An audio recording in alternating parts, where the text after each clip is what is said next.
Un'edizione davvero straordinaria, quella di domenica pomeriggio per l'insediamento del nuovo vescovo di Treviso.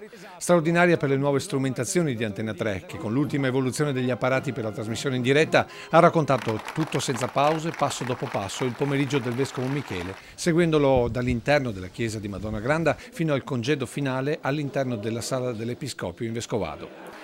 Tutto sempre rigorosamente in diretta, dentro e fuori la cattedrale, con due strumentazioni di ultima generazione per dinamicità d'uso, con lo studio centrale di raccordo per commentare discorsi e commenti delle autorità alternate alle interviste e ai pareri dei cittadini. Una scelta quella di proporre tutto dal vivo che ha incontrato il gradimento del pubblico non solo trevigiano. Infatti, stando ai dati Auditel, tra le televisioni locali rilevate, Antena 3 ha conquistato per tutto il periodo della trasmissione, ovvero dalle 14 alle 18:30, un Veneto su due, con un vero e proprio picco dalle 18 al termine della celebrazione con l'entrata in Vescovado e l'attesa per il saluto finale ai telespettatori.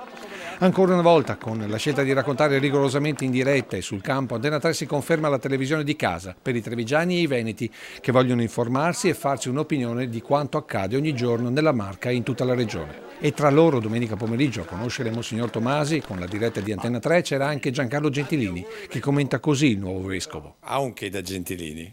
Sì, credo. Intanto il sorriso, perché bisogna trasmettere carica vitale e trasmettere anche fiducia.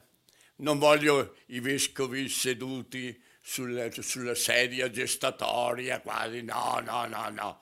In mezzo al popolo, come sono stato io 18 anni e come continuo ad essere. Gentilini, che dall'alto dei suoi 90 anni lancia un messaggio dando del tuo al 54enne vescovo Tomasi. Io credo che la Chiesa debba essere più credibile, perché non vedo cosa stia trasmettendo alle generazioni nuove.